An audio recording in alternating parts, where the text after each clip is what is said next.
Now, in this country, girls outpace boys in test scores, high school and college enrollment and graduation rates, leadership positions in high school. And yet, it all depends on what you're measuring.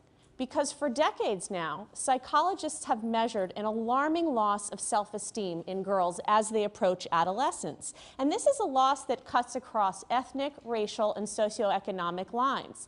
We think at this moment, girls become aware of pressure to be conventionally feminine, to be liked at all costs, to be pleasing, to be passive, to be modest.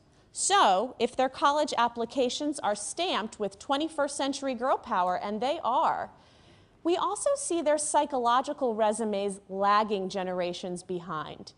In a 2006 study, 74% of girls told researchers they were under a lot of pressure to please everyone. Those girls said they were not supposed to brag about the things that they did well. In my own research, when I ask girls, what is a good girl to you, they'll tell me it's a girl who has to do everything perfect, never disappoint someone, be liked by everyone. So despite this age of girl power, girls continue to get conflicting messages about power and personal authority from the culture. And not surprisingly, after college, the data on girls begins to decline. Women enter professions that pay them less, that offer them less prestige. In 2011, we only had about 15% of women occupying board positions and corporate leadership positions. So these amazing girls suddenly become known for more troubling distinctions. They may be less likely to ask for a raise, to manage conflict and failure, and to advocate for themselves. It's not unusual to overhear a college graduate, an elite college graduate, sitting in a job interview talking like this, posing her statements as questions so that she doesn't take up too much space and act too aggressive. I won't keep talking like that. Rest assured.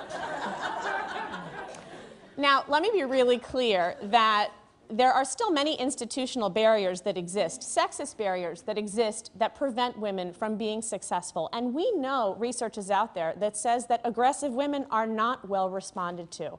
But I'm convinced a psychological glass ceiling exists as well. And it begins as a product of a culture that is telling girls, yes, but. Yes, you be powerful, but you still be nice while you do it. Yes, you be smart, but make sure you don't make anyone uncomfortable with your intelligence.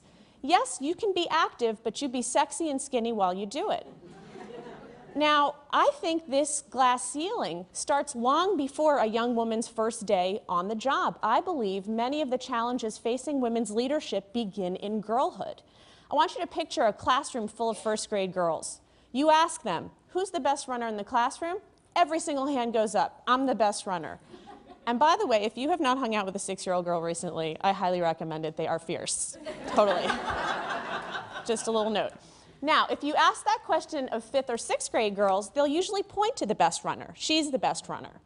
Ask that question to 9th grade girls, and the pointed out best runner will be wary of the distinction. Because to be seen as the best often earns you the punishment of your peers and other adults. In adulthood, women will pay a steep financial price for that modesty. People who negotiate their raises and negotiate salary increases make $1 million more than those who do not over the course of their careers. So while girls may look sparkling on paper, I think what they need help with is their inner resume. The inner resume are the skills to know exactly what you think and feel, and the skills to express those with conviction. They are the skills to assert a minority opinion, to say, I disagree, even if the rest of you agree. These are the skills to face challenge with grace, to raise your hand in class and not know the right answer.